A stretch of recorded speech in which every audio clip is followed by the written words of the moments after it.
복이 있는 자 시리즈 네 번째 시간입니다.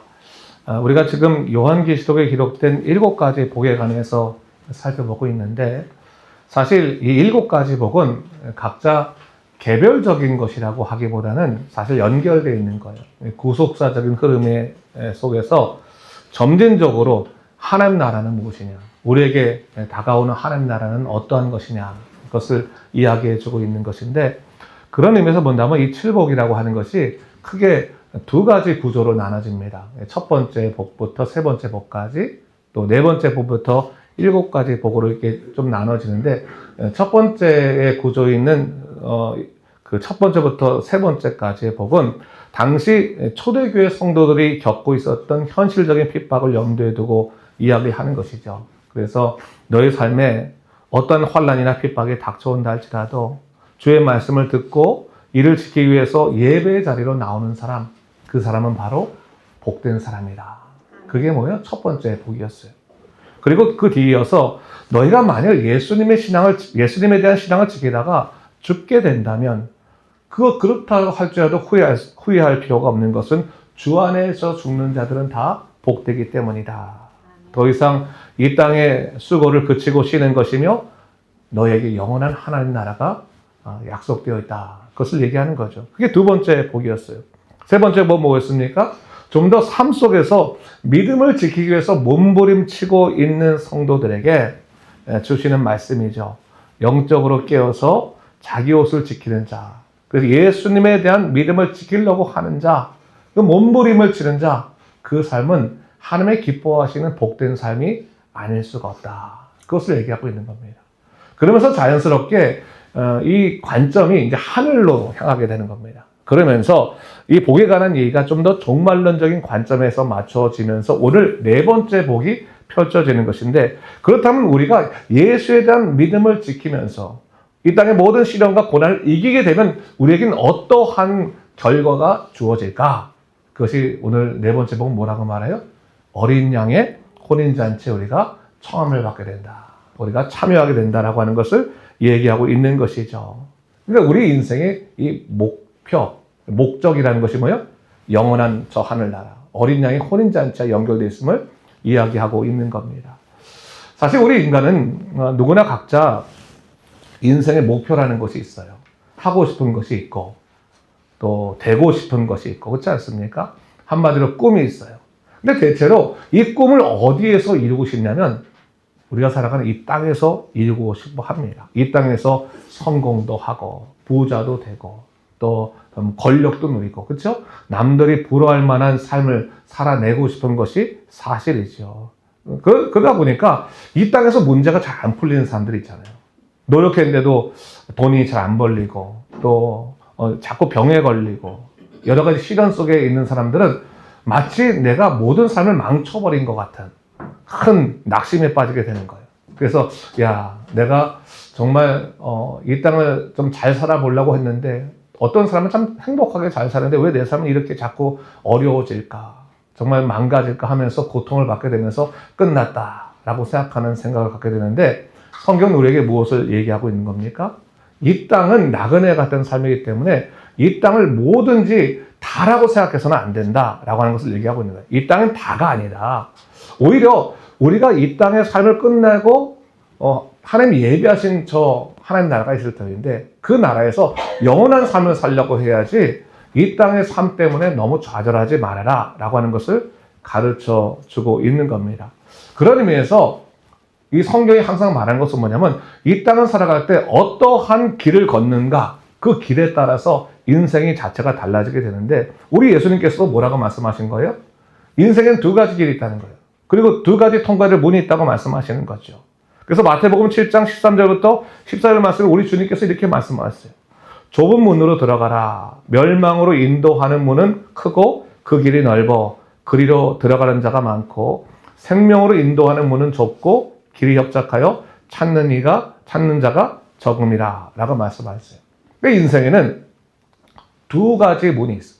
넓은 문이 있고 좁은 문이 있다.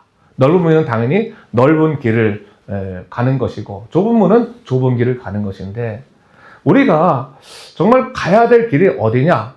사실 넓은 길, 잘 보이는 길, 사람들이 득실득실거리고 함께 있는 그 길이 좋은 길이면 좋을 텐데 그 길은 생명과 연결되지 않더라. 멸망의 길이고 오히려 좁은 길로 가는 것이 생명으로 인도되는 길이다 라고 예수님께서 말씀해 주셨어요.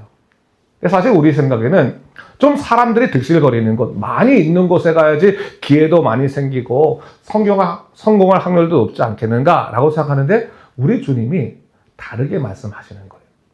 근데 여러분 이것이 그러면 너희는 사람들을 피해서 홀로 살거나 뭐 세상적으로 성공하거나 부유하게 살 생각하지 말라라고 하는 말씀이 아닌 거예요. 이 말의 핵심, 주님 말씀하신 핵심은 뭐냐면 이 인생이라고 하는 것은 이 땅에서 끝나는 것이 아니라 저 죽음 너머에까지 이어지는 것이기 때문에 너는 오늘을 살아갈 때 이 땅의 문제에만 집착하지 말고 네가 나중에 하나님이 예비하신 저 하나님 나라 영원한 삶에 관해서 꿈꾸고 살아가는 것이 마땅한 것이다. 다시 말해 너가 죽음 이후의 삶도 예비하며 살아가는 것이 중요하다라고 하는 것을 말씀해 주신 것입니다. 사실 여러분 우리가 신앙생활 이미 하면서 우리는 특히 우리 예수 믿는 사람들 우리는 어떤 길이 생명의 길로 인도되는 길이고 어떤 길이 멸망으로 인도되는 길인지 너무나 잘 알고 있어요. 잘 알고 있습니다. 근데 사실 여러분 우리를 정직하게 한번 돌아보세요. 우리가 오롯이 주님이 원하신 길만 걷고 있나 한번 돌아보자는 거예요. 오롯이 주님이 원하신 길을 걷고 있나. 혹시 두 길 사이에서 갈팡질팡하고 있지 않나 한번 생각해 봐야 되는 거예요. 어떨 때는 지금 넓은 길에서 그렇죠? 성공도 하고 싶고 인생도 즐기고 싶고 그렇죠? 그렇게 살다가 우리는 어디가 생명의 길로 연결되는지 알기 때문에 마지막 때 길을 딱 건너가지고 그렇죠? 마지막 때 좁은 문으로 들어가면 되지 않을까라고 생각할 때가 있단 말이에요. 솔직히 어떻게 보면 세상 사람들보다 더 계산적으로 생각할 때가 많은 것 같아요. 이 세상 살아갈 때는 좀 세상적으로 잘 살아가다가 마지막 때 회개하면 되지. 마지막 때 주님 잘못했습니다. 저 구원해 주세요 하면 그건 구원받는 것이지라고 그렇게 생각할 때가 많단 말이죠. 근데 예수님께서 아까 이 넓은 문과 좁은 말씀하시면서 이어서 15절에 이렇게 말씀하세요. 거짓 선지자들을 삼가라. 양의 옷을 입고 너에게 나오나 속에는 노략질하는 일이라 라고 말씀하세요. 그러니까 우리 주님께서는 우리로 하여금 우리가 좁은 문으로 나아가지 못하도록 해방하는 거짓 선지자들에 대해서 단호해야 된다라고 말씀하세요. 근데 여러분 여기 있는 거짓 선지자를 뭐 단순히 말세에 나타나는 뭐 이단 종파 사람들이나 뭐 거짓 교사만 의미하겠냐는 거겠냐고. 목회자만 말하는 것이냐, 종교인만 말하는 것이냐 아니라는 겁니다. 어쩌면 구원도 받고 세상도 만끽해서 누리려고 하는 그 계산적인 생각을 갖고 있는 우리 자신이 혹시 거짓 선지자가 아닌가 한번 돌아봐야 되는 거예요. 그러니까 나는 스스로 나는 양이다. 나는 예수님 뜻대로 잘 살고 있다고 말하면서 혹시 내 마음 저 깊은 곳에는 이리 같은 마음이 없느냐 한번 돌아봐야 되는 거죠. 그러니까 내가 스스로에게 속고 사는 것이 아닌가 한번 생각해 봐야 돼요. 그래서 갈라디아서 6장 7절 말씀에서도 스스로 속이지 말라. 하나님은 업신여김을 받지 아니하시나니 사람이 무엇으로 심든지 그대로 거두리라. 이렇게 말씀하셨어요. 그러니까 스스로 속이지 말아라. 그러면서 아까 우리 넓은 문 좁은 말에서 얘기했던 예수님께서 마태복음 21절 그대로 마태복음 7장 21절 말씀에 이렇게 말씀하시는 거예요. 이어서 나더러 주여 주여 하는 자마다 다 천국에 들어갈 것이 아니요 다만 하늘에 계신 내 아버지의 뜻대로 행하는 자라야 들어가리라. 그렇죠 여러분. 나를 넘어뜨리는 거짓 선지자들뿐만 아니라 자신의 거짓된 마음으로 인해서 스스로 속아서 넘어가는 삶. 한마디로 가짜 신앙인이 되지 말자. 속이 속빈 강정 같은 그런 신앙인이 되지 말자. 교회는 다니는데 믿음이 없어. 그렇죠? 그러니까 교회를 다니는 것이 천국에 들어가는 티켓으로 여기면 안 된다라고 하는 것이죠. 오히려 믿음으로 결단하자는 거예요. 그래서 오늘날 내가 하나님의 사람으로 살겠다. 그럼 뭐예요? 우리의 생각을 성경에 맞추고, 그렇죠? 성경은 우리에게 뭘 약속하는 거예요? 너희가 이 땅을 정말 믿음 지키기 위해서 그렇게 애쓰고 살아가게 된다면 너에게 반드시 영광스러운 결과가 주어질 터인데 그것이 뭐예요? 오늘 19장에서 말하는 바로 어린 양의 혼인잔치가 주어지는 것이고, 그 어린 양의 혼인잔치가 주어지기 바로 앞에서 어떠한 장면이 펼쳐지고 있냐면 하늘에서 구원받은 큰 무리의 함성이 주어지고 있는 것을 보게 돼요. 오늘 본문 1절을 보게 되니까 2일 후에라고 얘기해요. 2일 후에.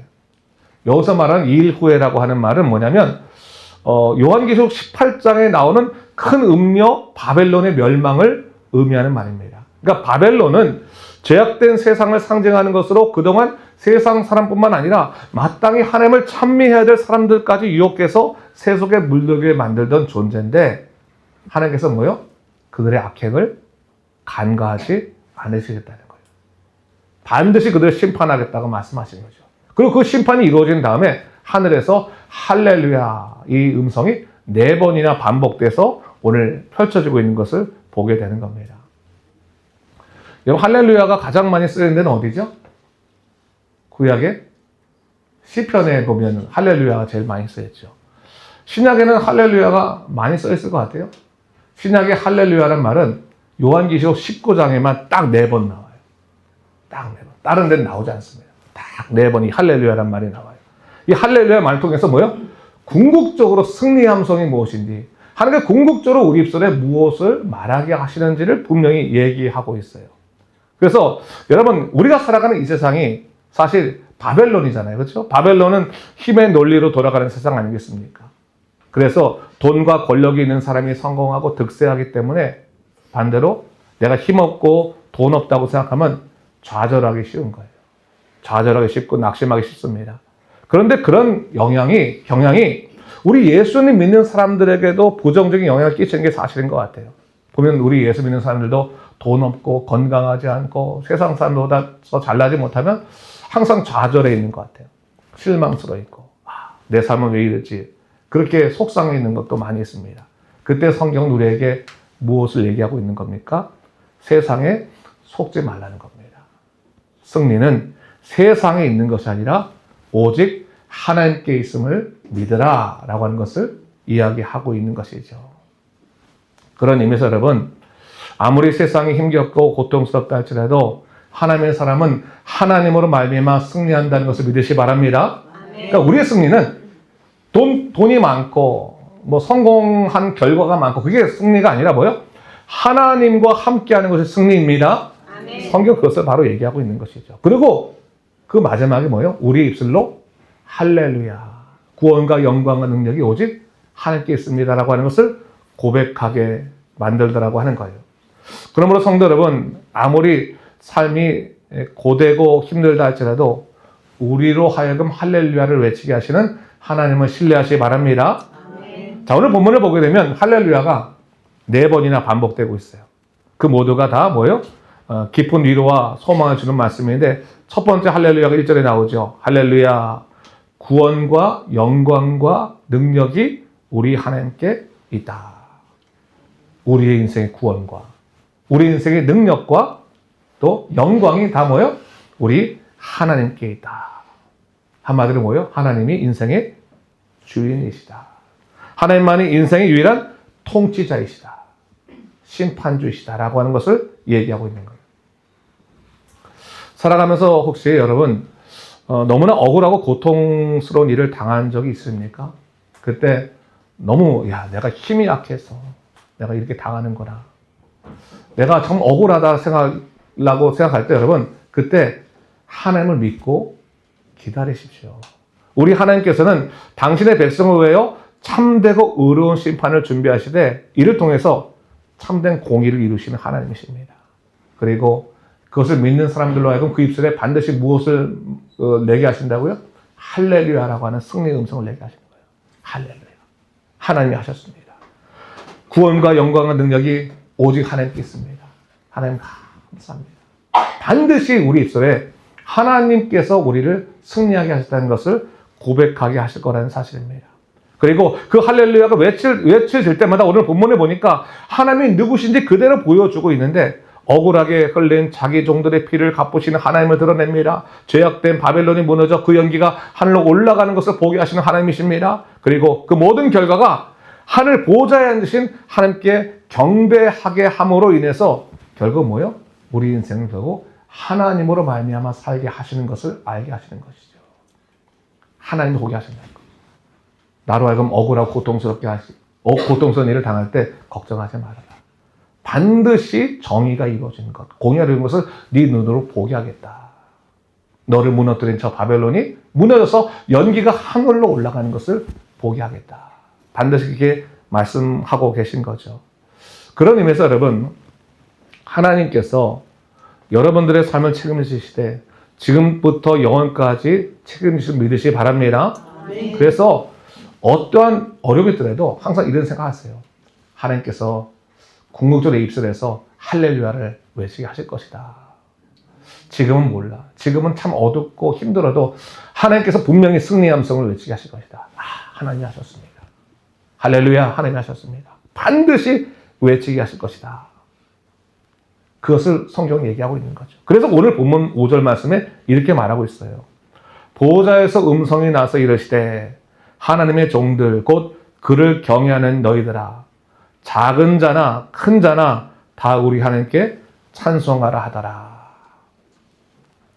하나님을 경외하는 사람이라면 그가 작은 자나 큰 자나 어리거나 나이가 많거나 많이 가졌거나 못 가졌거나 건강하거나 건강하지 않거나 할 것 없이 누구나 다 뭐요? 하나님을 찬송하도록 주께서 만들어 주신다. 차별 없이 하나님을 찬송하게 만들어 주신다라고 하는 거예요.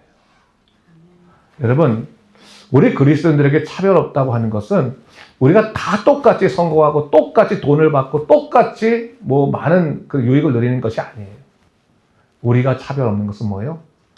여전히 내가 인생이 어렵고 힘들다 할지라도 내 입술에서부터 감사와 찬송이 흘러나오면 우리는 하나님께서 우리를 차별 없이 데리고 가시는 거예요.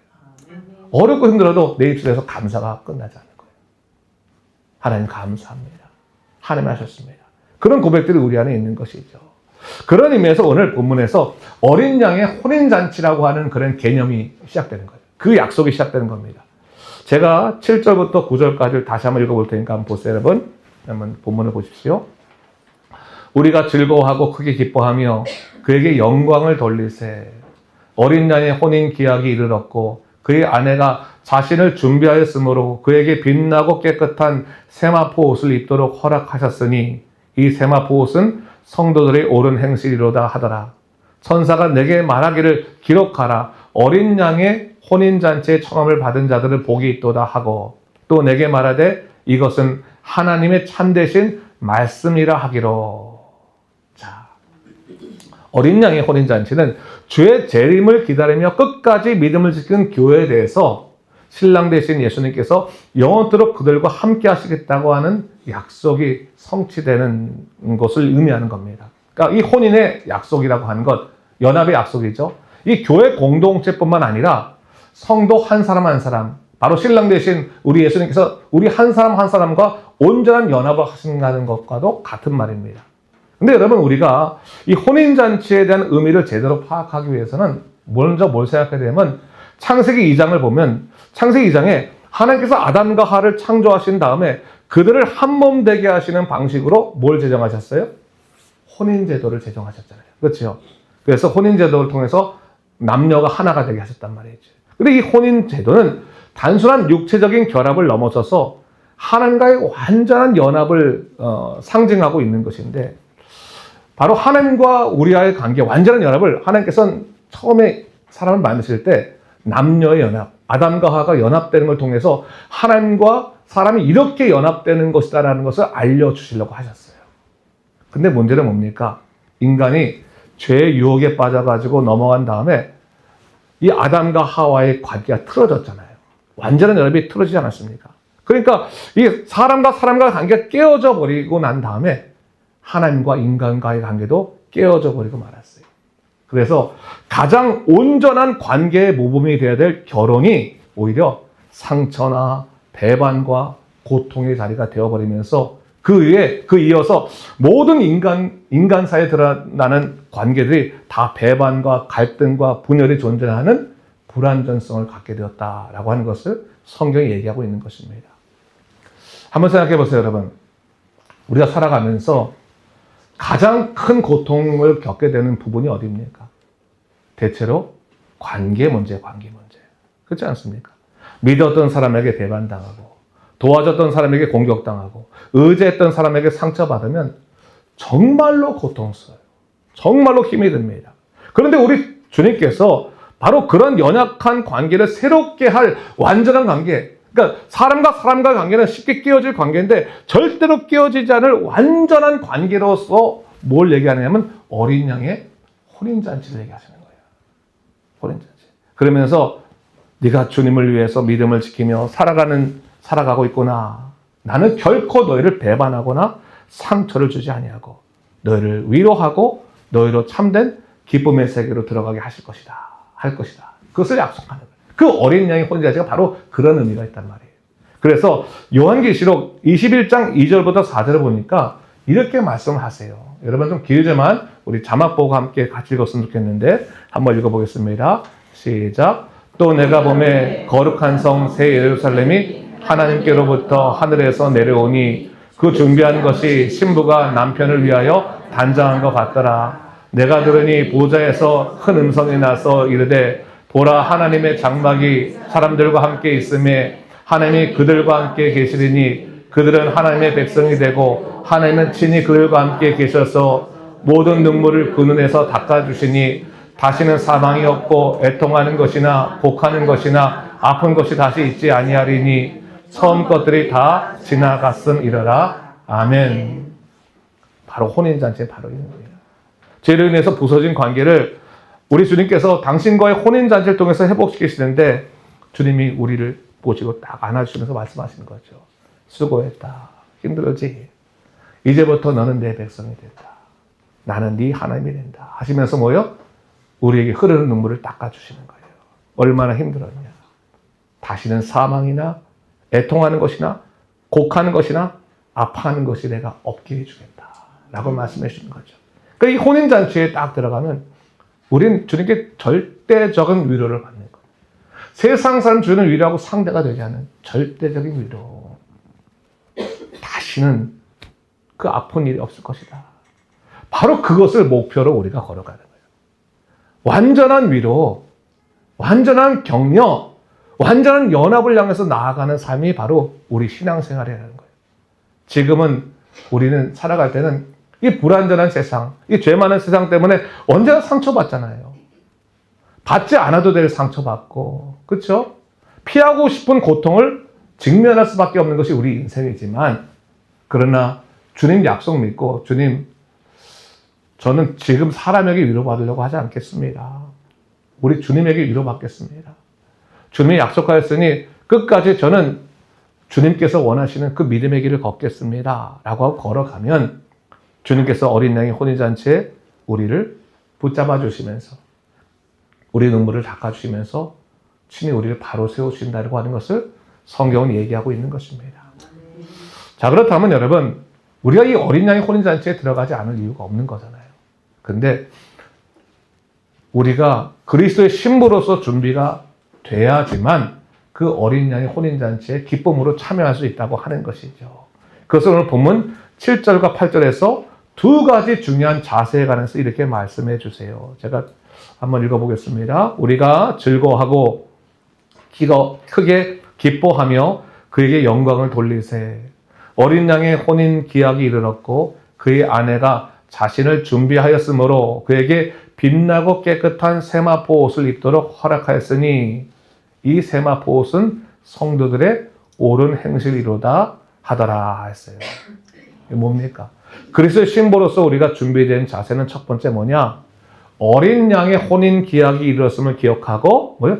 기쁜 마음으로 주님의 오심을 기다리는 것이다. 이게 첫 번째가 첫 번째. 이제 주님이 오실 날이 얼마 남지 않았다. 그게 뭐요?